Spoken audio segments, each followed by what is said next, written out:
Welcome to the KIRO Radio Rundown, the podcast where we collect all of the hosts' takes on the biggest stories of the day and force them to compete involuntarily, I might say. There are no winners or losers except for the ones you decide in your own head. I'm Jake Rummel. By day, I'm the producer of The Tom and Curly Show, and by night, your tour guide on the safari that is the KIRO Radio political landscape. We had two debates this week, the vice presidential and the gubernatorial, and a lot of ground to cover, so I'll get right into it.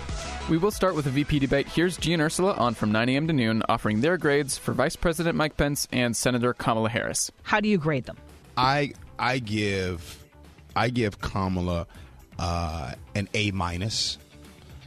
I give Vice President Pence. I'll give him a B. I think it is really hard to be connected to the President of the United States and sit there and have to debate and argue these facts. And I think it is tough. But I still give him, Ursula, I'm a B. What do you give him? Okay, so I'm going to go higher for Mike Pence. I'm going to give him a B+.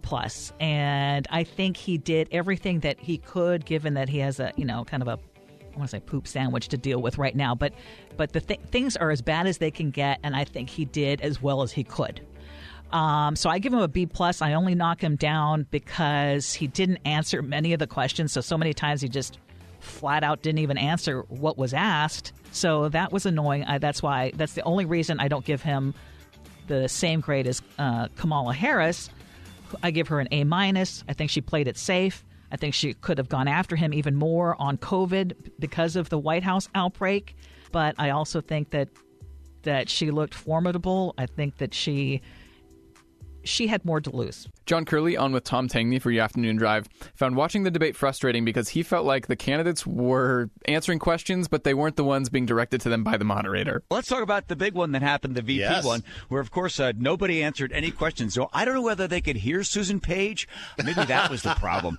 Page, who's a columnist for the USA Today, she was within earshot of them. Perhaps it was the plexiglass, because it seemed like she would ask a question, and then it seemed like maybe she needed her voice to go up more at the end, like, hey, would you like some cream in your coffee? Something, because they did not answer one question. And I found it unbelievably frustrating the entire time. So I've got the COVID response. I got a bunch. I got vaccines. I got your court pack, and I got your frack, and I got your taxes. Okay, listen, before we play the clips, which one do you like? Yes. Just before we play the clips, just your overall take. You found it a frustrating experience because they didn't answer any of the questions. Okay, so to me, that's what it would be like. It would be like if they ask a question on Family Feud. So Jacob, if you can do this, do a Family Feud question and then do a Pence answer. Try that. If you were fixing a girl up on a blind date with Dracula, name something positive you might say about him. I started following the news when I was very young. All right, if that was that entertaining, I'd have watched that debate twice. Try that with Harris. Have Harris do one of a Family Feud. Here we go. We asked 100 married women. Some days I'd be willing to trade my man for a really good what?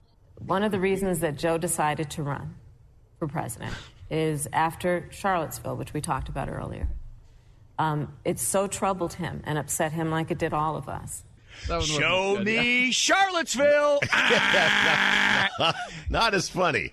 The disconnect between the questions being asked and then the answers being given, I don't think anybody was served well. Dave Ross of Seattle's Morning News seemed to feel kind of similarly, at least based on his commentary today. Not only did the vice presidential candidates keep their distance from each other last night, with the help of some discreet plexiglass, they also kept their distance from several pretty important questions. If Roe v. Wade is overturned, would you want your home state to ban all abortions? Vice President Pence's answer was to continue answering the previous question. Qasem Soleimani, the Iranian general, was responsible for the death of hundreds. Then he talked about Judge Amy Coney Barrett's Catholic faith. When the hearing takes place, thank you, Vice President Pence. That Judge Amy Coney Barrett will be respected. Thank you, Vice President. Darn that clock. But wait a minute, he had a question of his own. Are you and Joe Biden going to pack the court if Judge Amy Coney Barrett is confirmed? Clear question, but a little too contagious for Senator Harris, who quickly moved away from it by instead talking about the president's appointments to the lower courts. And do you know that of the 50 people President Trump appointed to the Court of Appeals for lifetime appointments, not one is black. But I have no doubt that's true. But once again, it leaves the overall impression that politicians are people who can hear but don't listen. Or maybe that plexiglass was a lot thicker than it looked. G and Ursula both graded Harris higher than Pence, but they also agreed that Harris missed some opportunities. Here's Ursula speculating as to why that might be. She was clearly told to take the high road, because I think that there were a couple of areas where she could have gone hard and she did not. And you could see just in her smile throughout, I think that there's a different expectation. I hate to say it, but there's a different expectation for women when you're up there on stage. And she was trying to not look so hardcore, which may have hurt her when she was running for president. She was playing it very safe. Dori wasn't too interested in the VP debate, but he was all in on the Culp-Inslee matchup. He was particularly bothered by one specific question Inslee got about his awareness of the Capitol Hill Autonomous Zone, also known as the Chaz. I think at that point, though, it actually would have been known as the CHOP.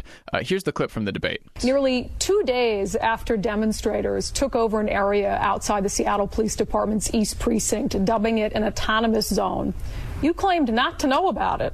Despite it being the subject of nonstop local and national news coverage, despite it trending nationwide on Twitter, what should voters make of the fact that you were apparently oblivious to police abandoning an entire precinct in the state's largest city?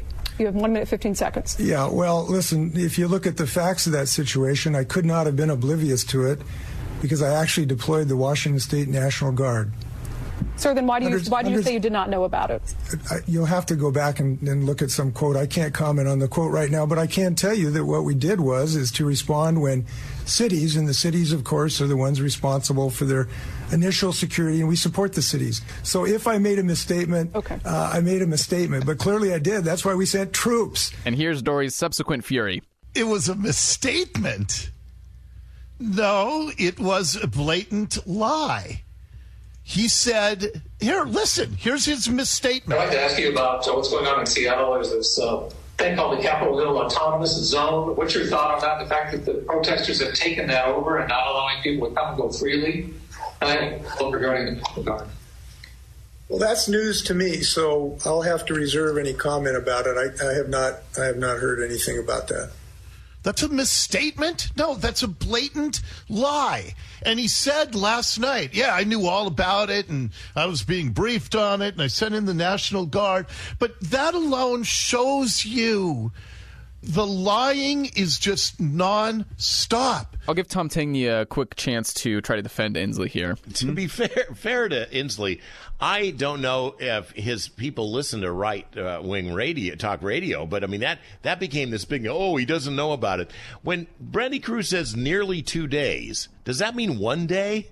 He says nearly 2 days after. And I remember this was in the heat of the COVID stuff, and it was at the very end of all of these questions after he took for like an hour or something, and somebody asked about it, and he says, well, I don't really know anything about it.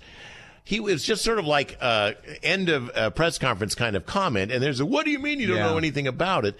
I think we're making more of it than needs be, but at least it was aired one more time. Against good cover for him, Tom. I'll say that he was well aware of it. He didn't want to talk about it. And then he said, I'm not going to get involved in what's happening in these cities. These cities run their own. That's a decision that they make on their own. Then there's G. Scott. He gave Inslee the win, but still found Inslee annoying. I think that Governor Jay Inslee won. But I want to be clear about something. Listening to Governor Jay Inslee debate and talk, I don't know. It just bothers me. There's just something about it.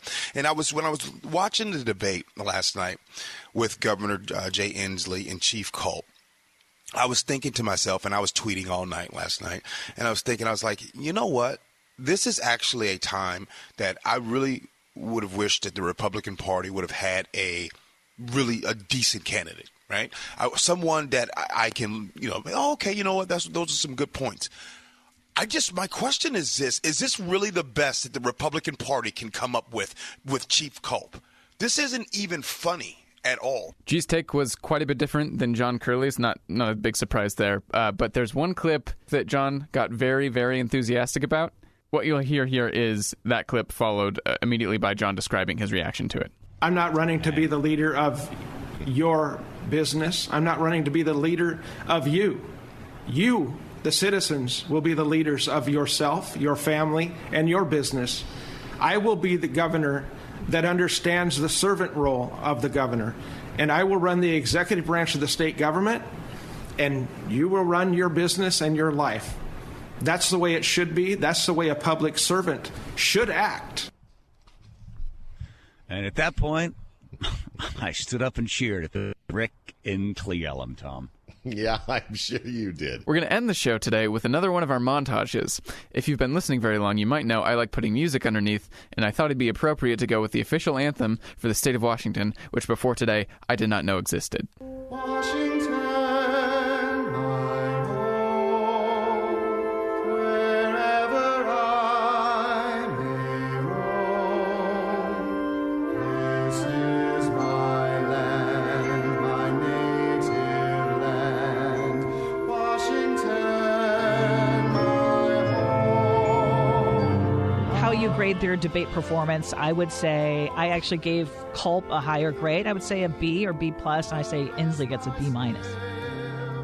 Ursula, why are you so nice this morning? I thought Culp was a D, and I thought that Governor Jay Inslee was a C. Washington, my home. I'm all in. He's not going to win, but at least he seemed to be well-versed. You seemed a little nervous at the beginning. Jay Inslee seemed completely disinterested. This is your first time on a stage like this while running for governor. Were there some nerves at the very beginning? Oh, absolutely, Dori. I'm not a politician. I haven't been doing this for decades, and this is the first debate that I have ever been involved in. First ever, not even in school.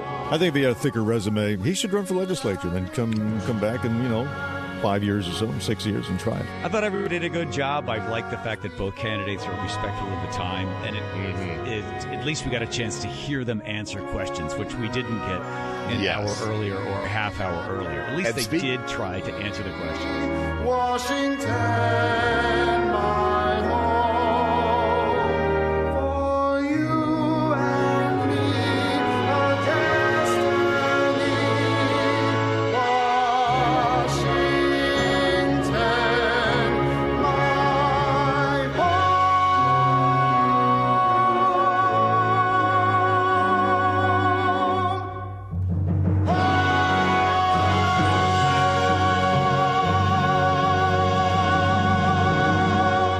The song Washington My Home was composed by Helen Davis and set to music by Stuart Churchill.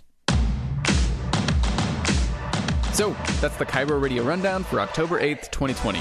Once again, I'm Jake Rummel. You can now find the Rundown on all podcasting platforms, so please subscribe. If you, like my own dad, aren't sure how to subscribe to the Rundown, come find me on Twitter at Jake Rummel. I will personally walk you through it. You don't always have time to listen to every KIRO Radio show, but you'll always have time for the KIRO Radio Rundown. See you on Tuesday.